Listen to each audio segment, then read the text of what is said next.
We are calling this film The Point of the Stick because we feel the point is the point of the stick. And we feel, rightly or wrongly, that a great many of our most esteemed contemporaries do not use the point of the stick as they might. I had the luck to spend a year when I was about 23 very closely watching Artur Nikisch, who was a conductor of European, well, more than European reputation, but whose name is not known to any but the older musicians of the day. He had an extraordinary power of magnetism, of course, concentration, of course, but also a power of using the point of his stick in such an expressive way that the players and singers could see what he wanted and get his view on the music so quickly and so thoroughly that there was no need for him to do a lot of talking at rehearsal. If you are conducting with your elbow this sort of way, the point of the stick is not a very interesting thing, is it? If you are doing this,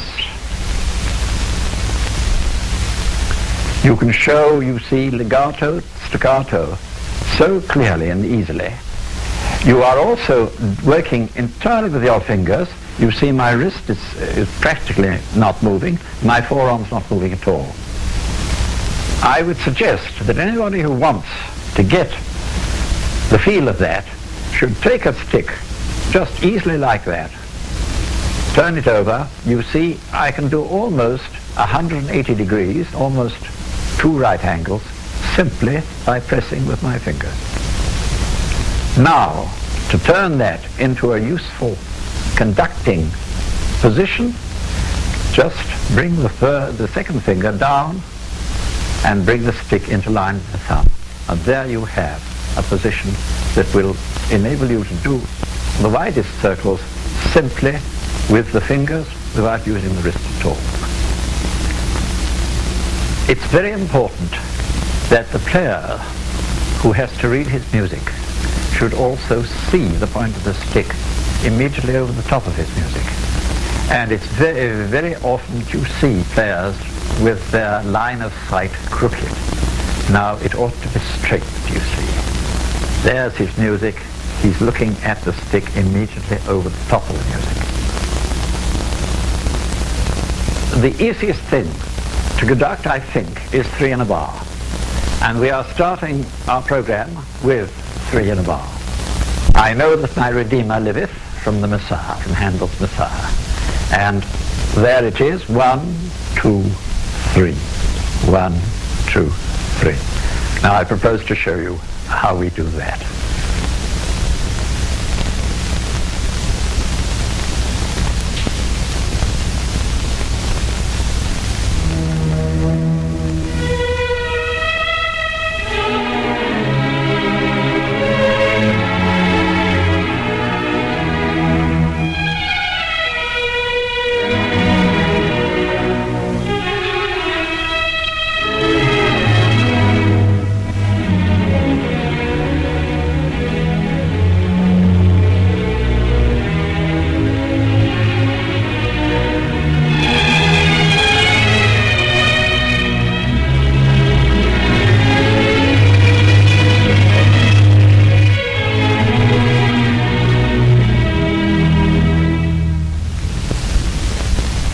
Now we will look at what the stick does for its rest position. And that is the position that the line of sight should hold. When the conductor is ready to start, he moves his stick slowly away from that rest position, comes more quickly back in the form of a loop. It's better to have a loop like that than to go straight up and down, which most people do, because when you get up the top you may stick and it becomes uncertain. Here is the loop, and I suggest that when you've seen that once or twice, you know exactly where you're expected to start.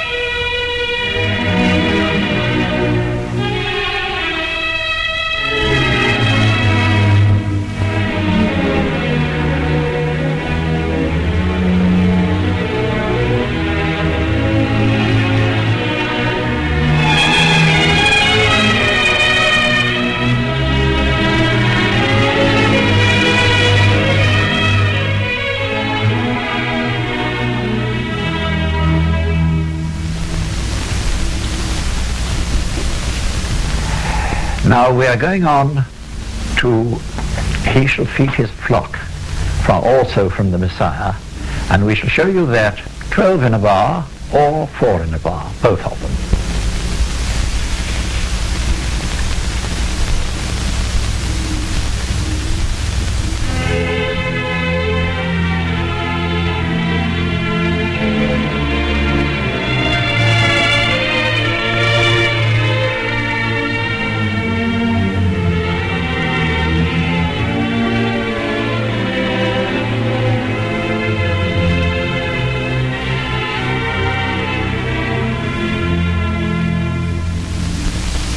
Most of us do it 4 in a bar now, like this.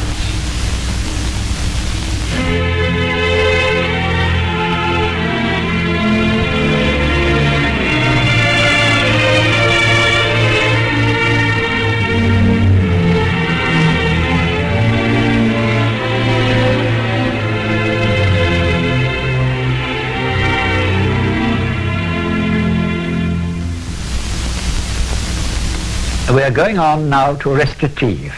"Thus saith the Lord," also from Handel's Mesaiah. Mr. John Carroll Case is singing it. And I want just to make the point that conducting recitatives can be very difficult if you're not careful to see that your players always get the downbeat, the up and down, the approach to the downbeat. And whatever happens in the bar, you sail through. If you don't want to beat 2, 3, 4, if nothing's happening.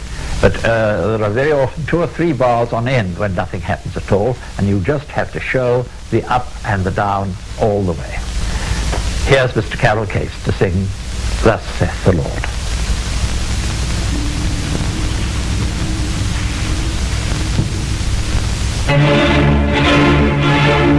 Thus saith the Lord, the Lord of hosts,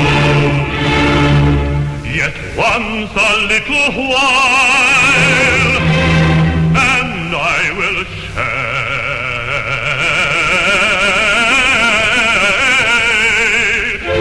the heavens and the earth, the sea and the dry land, and I will shake. And I will shake. All nations I'll shake, the heavens, the earth, the sea, the dry land. All nations I'll shake, and the desire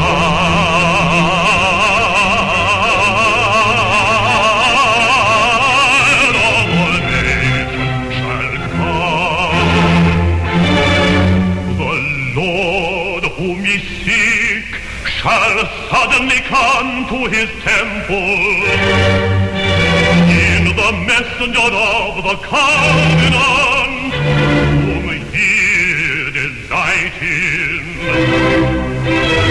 Behold, he shall come, saith the Lord of hosts.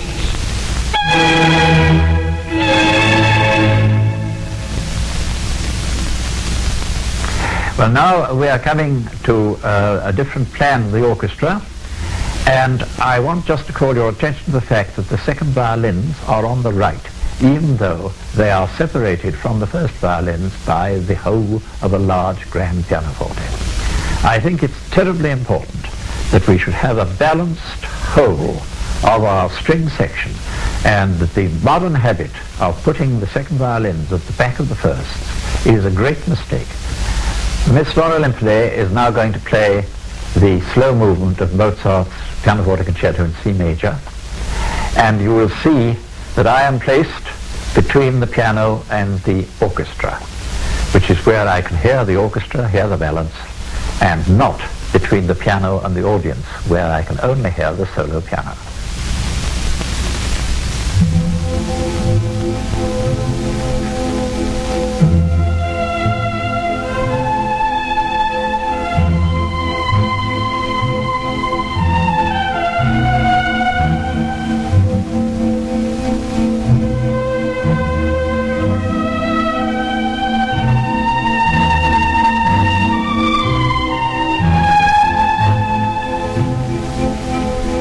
Thank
It is very easy to get one's attention focused too much on detail.